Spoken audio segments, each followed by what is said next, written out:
Welcome back to the Future Self Podcast. Welcome to Season 4, Episode 14. We are back in the studio doing a solo episode. It's been 3 months since the last solo episode. I feel like I haven't sat down with you guys, had a conversation, had a chat, and I'm sure you're probably not seated. You're probably walking on the treadmill, walking outside, driving in the car, maybe watching a movie with this on in the background. But you've tuned in. You have tuned in. And that's what is important. The basis of today's episode, I just wanted to spill the last 2 to 3 months of thoughts, notes, quotes, and ideas I've been having. I feel like the last few episodes have been so amazing in an interview style perspective and a conversation of bouncing ideas and deep exploring, but I haven't done one where I've just spilled ideas to you and thoughts. I haven't done that in a while. Of course, I have my computer and there's a few notes I want to go over. Now, this is the first thing. Before we go through anything today, I want to teach you my tools when it comes to utilizing podcasts as a source of insight, education, and inspiration.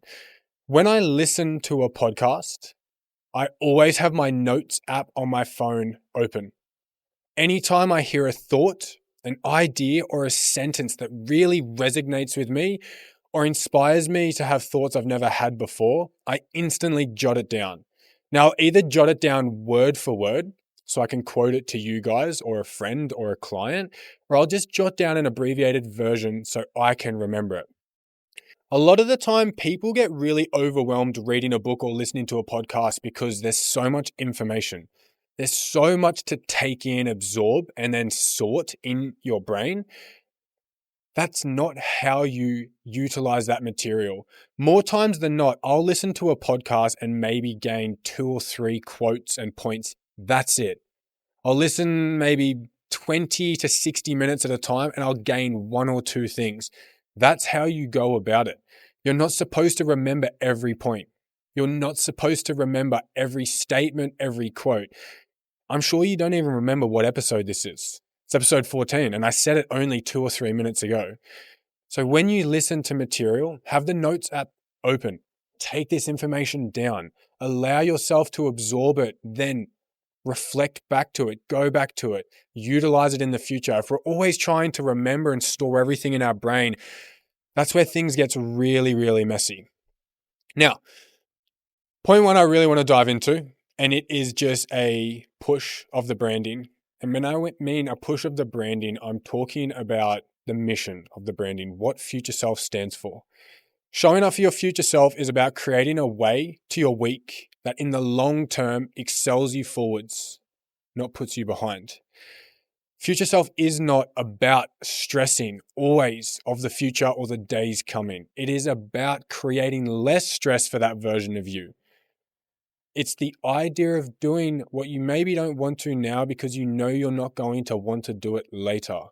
It is that idea of, what does the Friday version of me want? What does the Saturday version of me want? Last week when I left everything to Saturday and it was my day off, I either had so much shit to do on Saturday or I just procrastinated and then nothing got done. It's that idea of food. How do I want to feel tomorrow? Your sleep. What energy do I want to have tomorrow? Your weights. How do I want to look tomorrow? It's that idea of, fuck, I love myself so much today, but I love myself tomorrow just that little bit more. It's about creating those methods and systems that allow the tomorrow you to thrive. More often than not, that does look like doing things now so you don't have to tomorrow, planning so you know what's on tomorrow, getting ahead so you're not dragging your heels and you're not behind tomorrow. I just want to keep pushing this idea of future self because in the coaching industry and the industry of health and fitness, the idea of long-term is becoming more and more prominent. It's becoming more of the trend that everyone is focusing on, and I'm so grateful for it. I'm so excited that long-term is becoming more of the focus because that is everything. Out are the days, or at least going out are the days of weight loss challenges and quick fixes and living in an unrealistic stint for a 6 to 12 week period. Everyone is starting to realize, holy shit, I need to change and develop long-term habits. It is about the systems and methods you can create to live long-term. One of the ideas I've been working on in the year of 25 is becoming a 2-minute and 2-second person. Now, what does that mean? It's a question I've asked a lot of guests, and I always ask on social media highlight question boxes. Are you a 2-minute and 2-second person or a minute and 58-second person? 4 seconds difference. It's not much at all, but it is astronomically massive, the difference between those two individuals. Are you someone that when you're going for a run for 30 minutes, you stop at 28 minutes or you stop at 31 minutes? Are you someone that when you're sharing calories with a friend, do you stop at 9 calories or 11 calories? Are you someone that pushes that little bit extra or that little bit less? The best analogy I can give, and I often give to explain insight into the question, is to do with ice baths. Are you someone who gets out at 1 minute and 58 seconds, or do you get out at 2 minutes and 2 seconds? Because the 4 seconds is not the representation of the better person. It's the person that holds themselves accountable to what's going to be better for their future. My mission this year is to become a 2-minute and 2-second person with my running, with my fitness, my business, my podcasts, my relationships, my friends, my family, my achievements. I am pushing myself to become that person that not only does what I say I'm going to do, I do a little bit more. Now, you got to be careful with that mindset, right? Because a little bit more never actually ends. You can do a little bit more, then a little bit more, then a little bit more. It can be a little bit dangerous because when's the end, right? There is no end. And that's where that regulation of what is me giving up versus what is me pushing myself a little bit more. That's the thought process. It's just that tiny bit more, not a massive amount, but if I set something, I've created myself to be a person that says it and then does it. I now am creating myself to be a person that says it and always does it, if not a tiny bit more. And I think that representation is a really good idea when you're doing a workout with a friend or you're doing some cardio or some HIIT. Do you conk out that 1 calorie before or that 1 calorie after? Do you conk out that 10 seconds before or that 10 seconds after? When you're doing sprints, do you slow down after you've run past that line or 10 meters before and you're finished at that line? That's the idea. That's the thought process behind it. The 2-minute and 2-second movement for me is just about elevating my standard. It's about pushing myself. I've learned recently training partners are super important. Why? Because it pushes me to be that 2-minute and 2-second person. For the last 4 years, I have not tracked a weights program the whole time. And I've pushed myself really hard. But funny enough, I've jumped on a program. I'm on phase 2 now after 6-week blocks. I didn't realize that you push a little bit harder on a program. I didn't realize that for me. I know that for majority, but I thought I was above that a little bit. Like, no, I can regulate. I can push myself. I'm that guy. I can lift that load, but not like a program. The accountability of doing things as if someone's watching. Now, sometimes I get called out from mates in a joking light. You never do fitness without posting it. It's like, yeah, no, that's probably true. Because posting it for me is accountability. If I'm posting something and I'm a leader of an field or people, I have clients, I am a leader, an inspiration, an insight giver to clients, I want to lead at the front. So I need to treat it like they're watching. That's why I post. If I do a 10-kilometer run for me, at a 7-minute pace, that's not good for me. For some people, that's fucking insane. And anyone running 10Ks, big congrats to you. So that's why I think, well, I'm going to post this. I want it to be 4 minutes something, or at least 5 minutes something. It's really good accountability for me. Now, linking on to what I was saying before about how you should intake information from podcasting, I only say that because that's how I do it. I have a whole note slide here of thoughts, quotes, and insights from podcasts I've listened to. So when I'm reading from this computer, these are thoughts I've had when I go for a walk and I put in a podcast, regardless of who I'm listening to. And I have that moment of, fuck, that's a great point. Well, that's a good thought. I didn't think that. So today's episode is just listing and talking through those points. There's no real structure to today. It might go from this to that to there to over here. But I think these are just really interesting points, or at least give you some insight into the things that I capture over my week. Someone I'm very interested in, and I think is a gift to the idea of trauma and childhood-based research, is Dr. Gabor Mate. He said a quote on the Joe Rogan podcast, which I thought was super interesting. When we are triggered, our learnt brain systems can go offline, as to why we can act from default, not the work we put in. The thicker and stronger these brain circuits become, the less likely this is to happen. It can take years to thicken these brain circuits, not moments or months.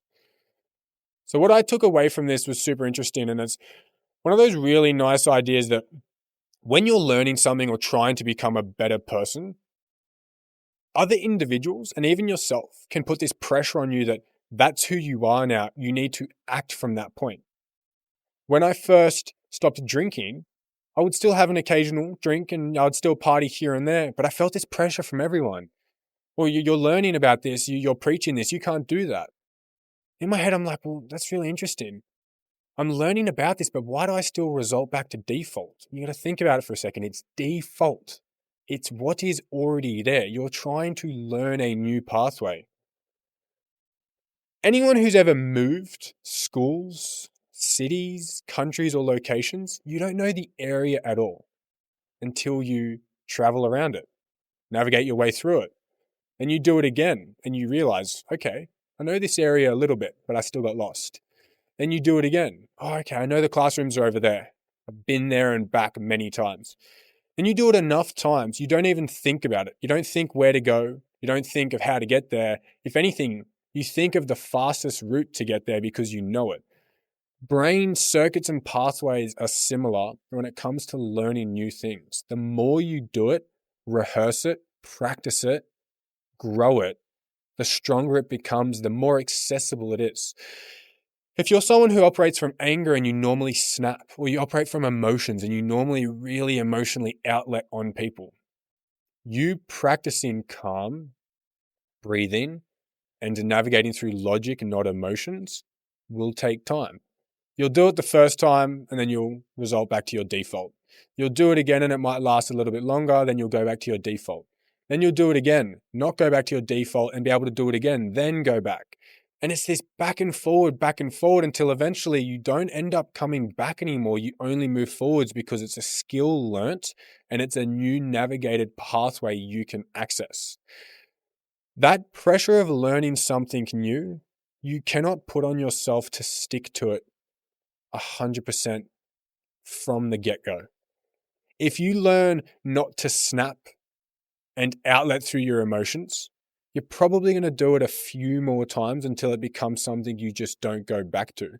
Now, I always talk about emotional regulation and emotionally outletting when someone does something that pisses you off and you instantly snap back at them.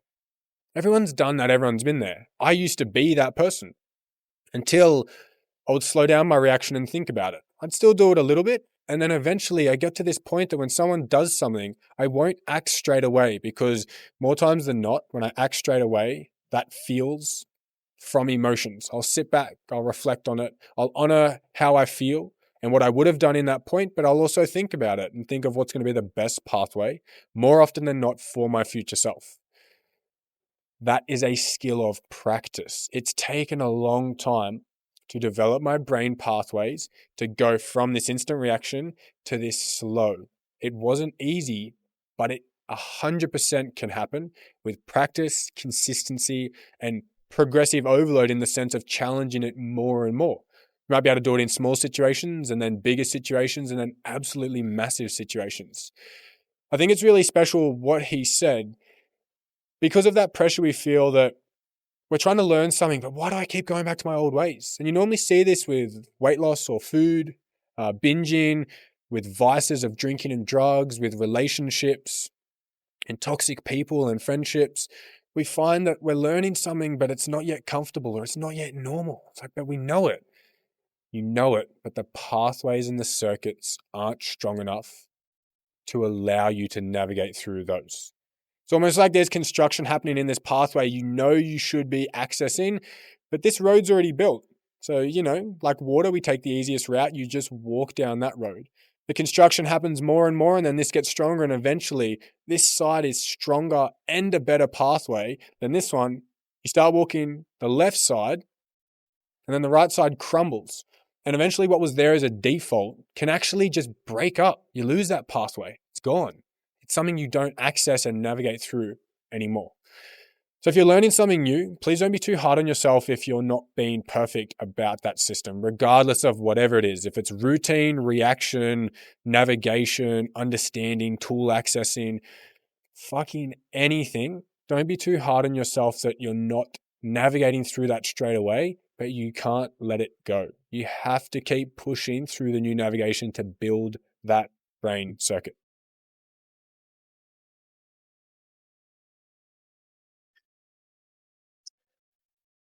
One of the most common bits of education I do with almost every client is the ability and skill to say no. One of the hardest things in life is to say no. Saying no feels like we're letting down other individuals. And for a lot of people, based on how they were raised and their childhood experience, that is really hard. But one thing I've been noticing more recent than not is we struggle to say no to be kind. And in return for that, we build resentment, hatred, bitterness, annoyance, or agitation more often than not towards that individual.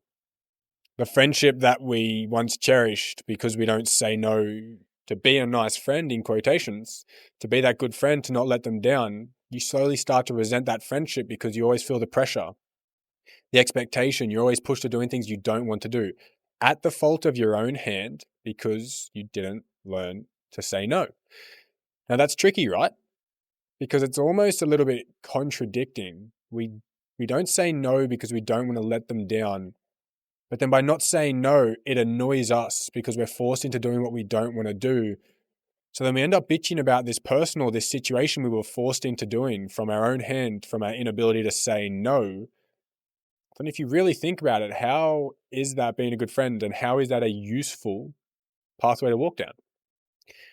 We're scared to say no, to let someone down. So then we don't say no and we say yes. But then in return, we end up bitching about this person because we resent ourselves or them because we're forced into doing something we don't want to do. See how that doesn't work out? Now, one of the biggest things I learnt as a coach and as someone that wants the best for people is learning the skill to upset someone's emotions in the moment, to gain respect in the long term, a better outcome in the long term, or a more intense care in the long term. Respecting someone can come from knowing they have an opinion, they stand strong on their views, and they're going to tell it to you straight. They're not going to bullshit about it. Now, on the surface, there are these people that say yes to everything, and it seems like everyone loves them, but subconsciously they probably don't. Yes, they might be nicer to them and all these aspects that seem like they like them more, but they probably subconsciously like you more when you learn to say no because they respect you. Now, respect and being liked don't actually go hand in hand. And that's a really tricky aspect because we all want to be liked. It's a human need to feel wanted and that we're contributing and we're adding to another human. Respect doesn't always reflect that, but respect is a stronger and more intense attribute to gain from individuals. Learning to say no can feel so awkward, so cruel in the moment, and just this really disgusting, scary thing to do. But I promise you, it will end up being better for you long term. If someone only likes you because you're always available and saying yes, and that's not something internally you want, you have to take yourself out of that. They don't like you for you. They like you for what you allow. You got to think of that for a second. They're not actually liking you for you because you're not being true to who you are. You're being someone that they want you to be, and that's why they like you. So if you say no and you lose that friendship, in reality, what's the loss? Because you're not losing someone that likes you for you. This is a really wonderful segue into this next point. When I talked back on that point just before of being useful, being liked. Now, I've been solo almost for 10 months. I've lived solo for maybe 12 to 13 now, as in just mostly on my own. And then I traveled, but I don't get lonely. There hasn't been one period in the past 12 months, honestly, where I felt lonely.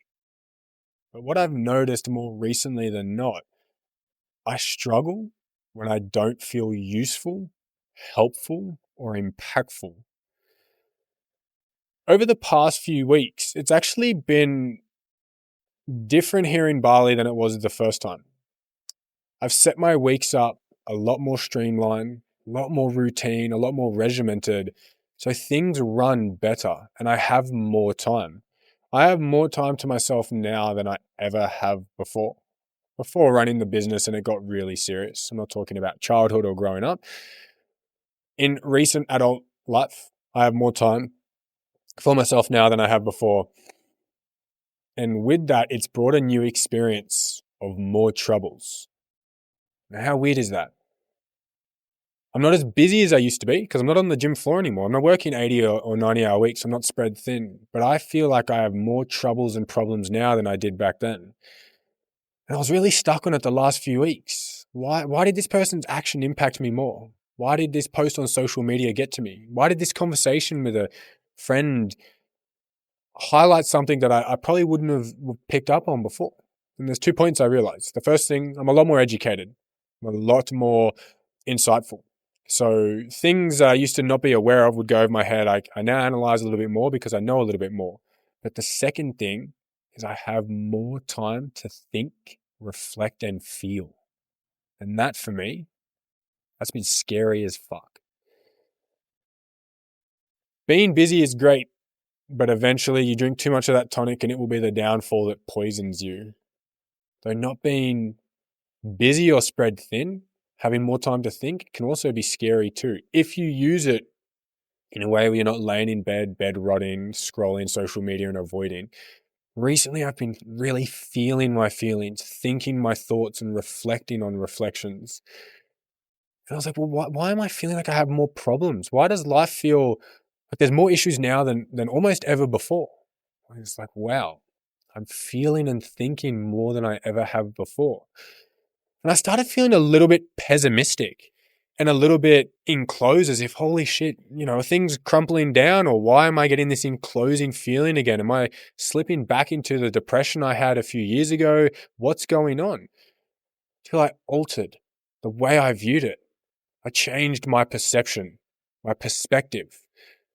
Okay, I feel like I have more problems because I'm thinking and feeling more. How beautiful is that?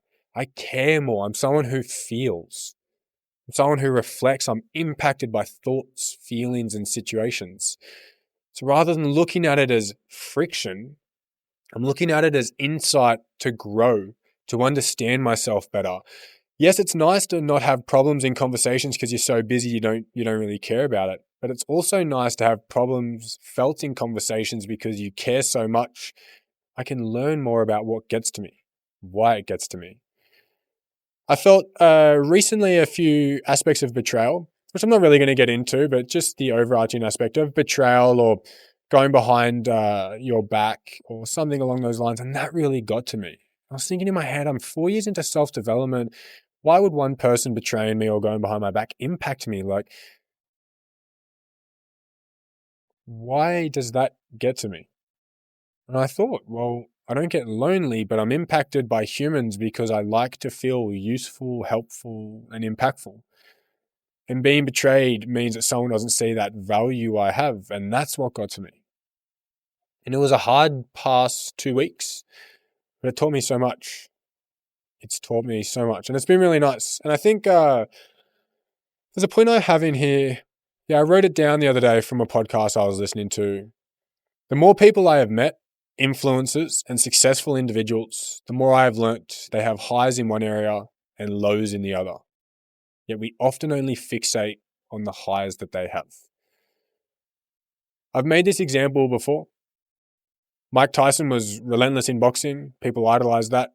But he also, as he expressed these days in his older age, was scared, self-conscious and all these aspects. Tiger Woods is a great golfer, but he was a really bad husband and partner and really bad with vices and substance.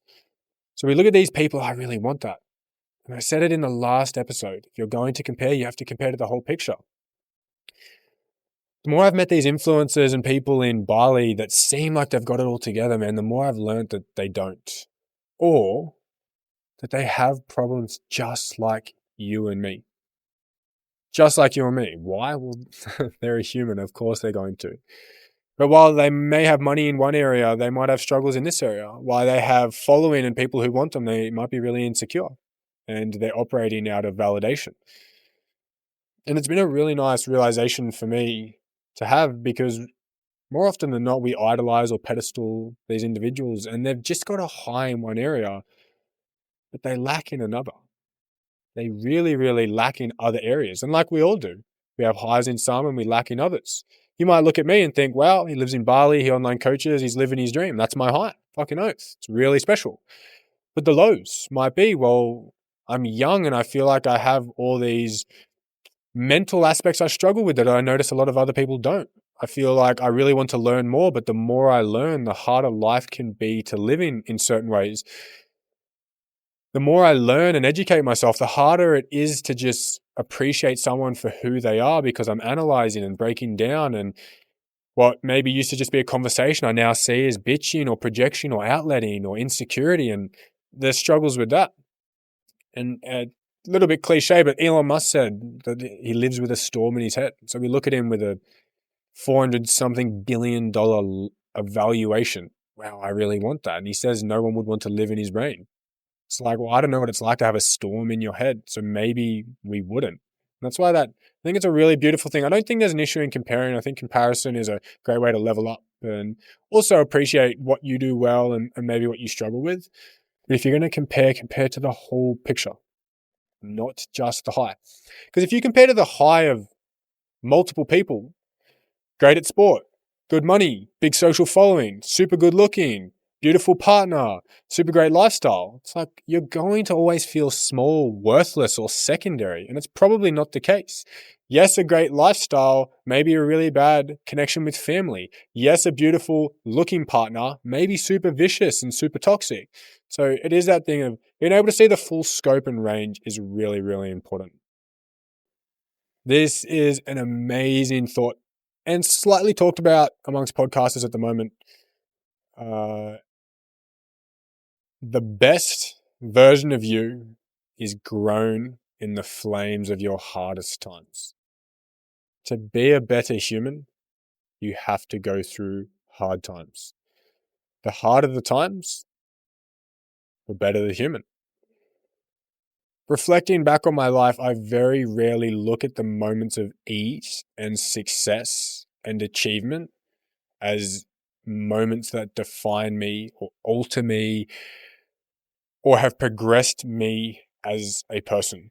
It is the lowest moments, the worst moments, the flames of my hardest times that have grown me as a person. My lowest points of depression taught me so much about how I was operating, how I was treating myself, and how not okay the life I was living. My lowest moments with coaching, how not serious I was taking it, how I was taking it for granted, how my systems weren't great. I had no procedures. It is the flames of your hardest times that grow your character. Anytime I think back on a level up or progression I've had, it immediately is attached to a hard time. The podcast studio investment and setup is only as good as the faults I have made. I've filmed episodes and they've been totally wiped. I've recorded episodes, kept the visuals, lost the audio. I've dropped a camera and broken it. All these things. What does that make me? It makes me conscious of backing things up. It makes me careful with how I treat my equipment. It makes me smart with how I operate my systems and the aspects of editing and all the backgrounds. The way I treat myself. I don't sit here and think of the highest highs, my fittest moments, my best lifts, my most routine weeks. I think of the defining moments of when I wasn't routine, when I was operating through self-hatred, self-disrespect, when I was being everything others wanted me to be and I wasn't being myself. The thing with all of this is no one wants to go through hard times because it sucks. It sucks. And I can hit you with that quote of rewire your perspective because these hard times going to change your life. Yes, true. Doesn't feel true in the moment. And it's fucking hard in the moment. And that's okay. That's why there's hindsight. That's why we reflect, look back. Wow, all my defining moments come from the flames of my hardest moments in my life. So that quote a few episodes back, that the lowest version of me is responsible for the reason I am the way I am today, because he was the one that decided to make change, not me, not the best version I've been so far in my 23 years of life. The lowest version I've ever been in my life is the reason that I am the way I am today, that I love who I am, my routine, my life, that I show up, that I grow, that I care for others, that I make impact, that I push for more. It is the result of him. I think back to almost all of my clients.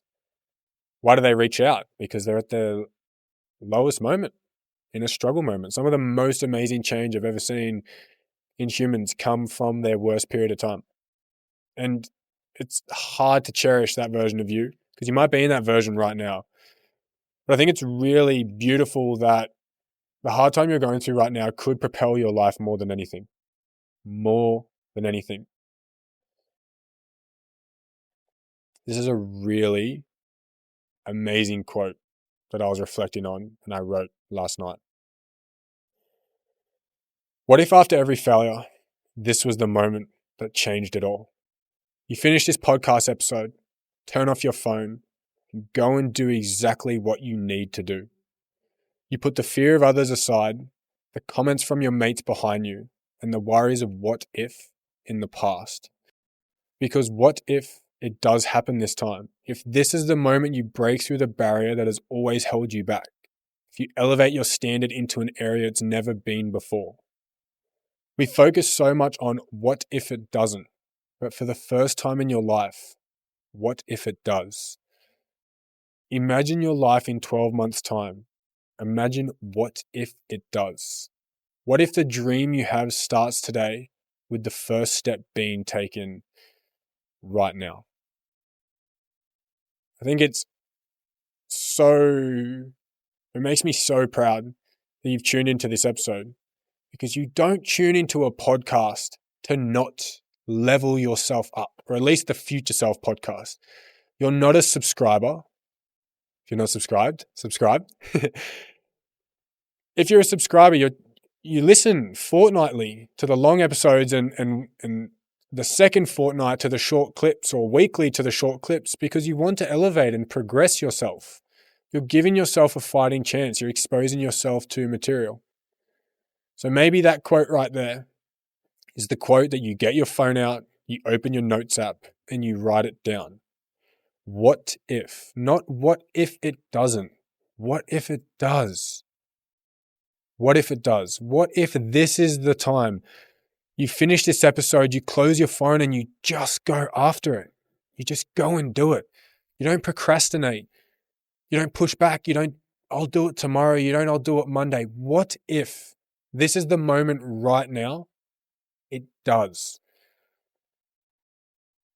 I remember I had this moment, the what if it does. And that's when everything changed for me. If you think, what if it doesn't? You're right. What if it doesn't? It probably isn't going to. But if you think, what if it does? You're right. It probably is going to. I've seen humans learn they are, as a person, helpless. They have no power, no choice, no possibility, no potential for change or savior. However, this is a learnt trait over life. So where did it all go so damn wrong? I listened to this podcast episode where it expressed a study of a group of animals. More specifically, they were dogs. Both put in 2 different rooms. Both wearing collars. Both collars would electric shock the animals. There was a line of tape in the middle of the room, so left side and right side. Stay with me if you're listening. If you're on YouTube, you can see my hand movements and whatnot. The first group of dogs would be zapped when they're on the left side, and then when they moved to the right side, it would stop. The second group of dogs was zapped when they're on the left side, and also zapped when they're on the right side. So one group learnt after multiple shocks and multiple moments, I don't want to go on the left side, I'll stay on the right side. Or if they moved between the left and right side, when they felt the zap, they'd immediately move to the right. The other group of dogs, regardless of where they were consistently getting zapped. Now they put both the dogs in the room, delivered the zap or the electric shock, and the dogs who knew that if you moved to the other side, you wouldn't get zapped, they got up and moved to the other side. The dogs in the group that were consistently getting zapped laid on the floor and just accepted it. Learned helplessness. That group of dogs learnt they were helpless regardless. When they were put into that group, the collars were changed in a way that if the helpless learnt dogs moved to the right side, the zap would actually stop.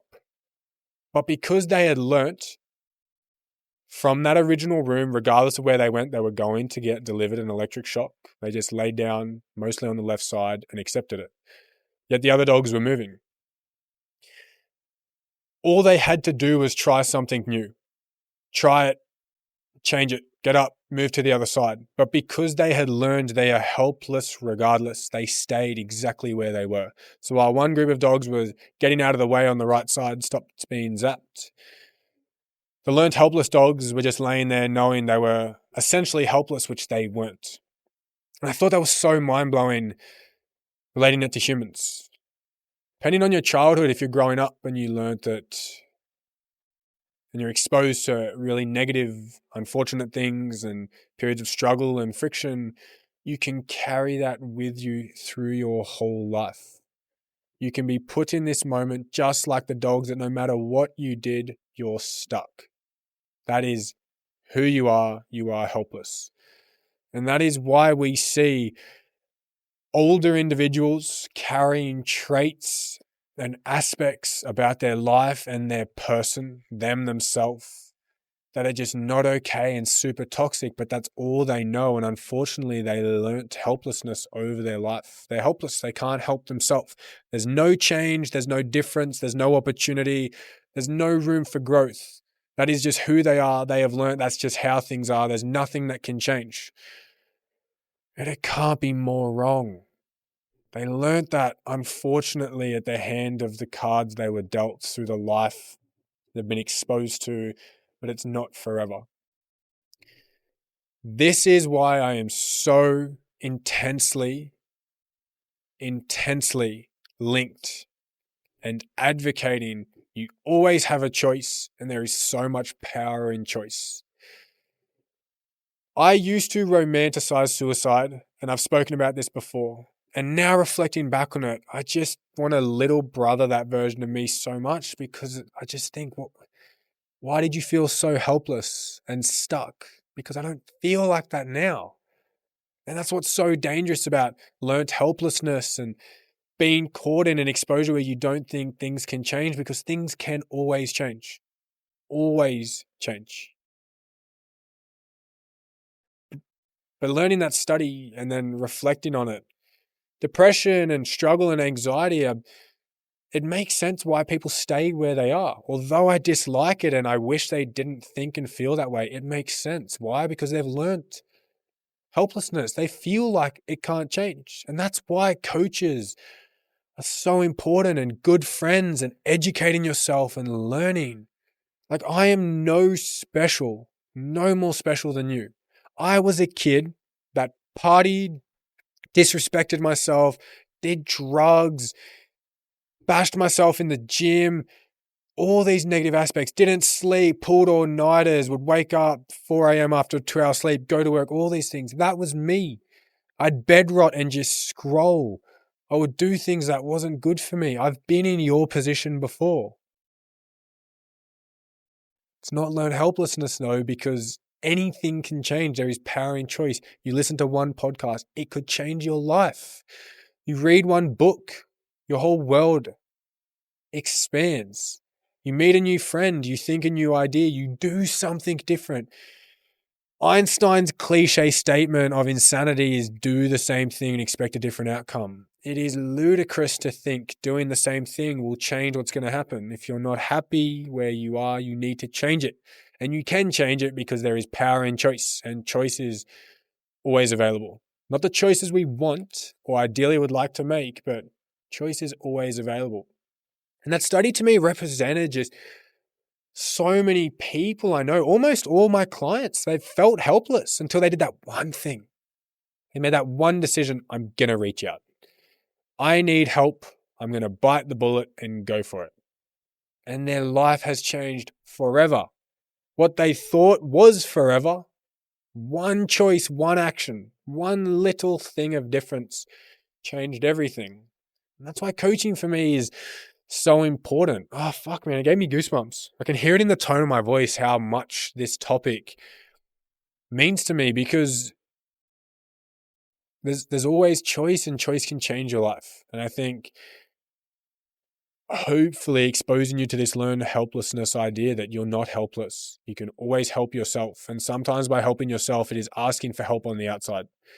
And I don't mean asking for help where you go into a Headspace organization, which is a great organization, but helping yourself could be reading one book, listening to one 10-minute podcast episode. Holy fuck, I've never thought that idea before. Wait a second. If I've never thought that idea before, I wonder what else is out there that I don't know. Okay. Wow, so the life I know and I'm living right now maybe isn't the way life has to be. Maybe there's more beauty, there's more experiences, there's more love, there's more emotions, there's more happiness out there. You just don't know it yet because you don't know it yet. And that's why you expose yourself to podcasts, to books, to information. So on that idea of going after it, this is something I thought was really important, because sometimes when you wish for something, it's not presented to you in the ways that you hope. Let me explain with this point I wrote down the other week.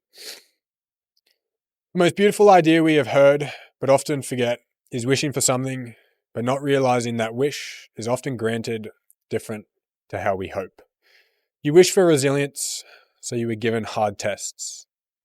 You wish for kindness, so you were intensely humbled. You wish for strength, so you were given burdens to carry. You wish for courage, so you were given anxiety to choose. You wish for success, so you were given the chance to take risks. What you often wish is presented to you in ways that build these traits. They're not just given to you as workless gifts. How wild is that concept? What we want is often possible through doing what we don't want. Who the hell wants to work hard? A lot of people don't.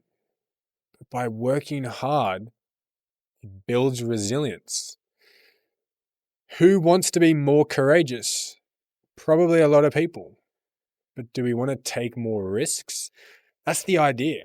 That mindset and that frame of mind is such a wonderful thought, because when something's happening that we don't want to have happen, maybe it's the opportunity to then gift us what we do want to have happen.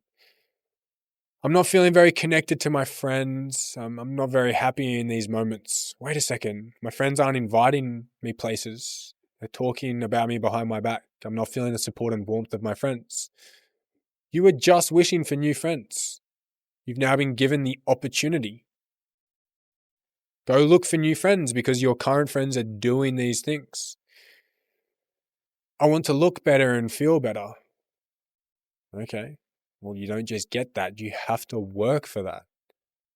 That's why in these moments of struggle and hardship and friction, there's a lot more to it than just what is at the surface. Maybe that moment is what you wish for. I started feeling a lot more friction towards the end of my in-person coaching career.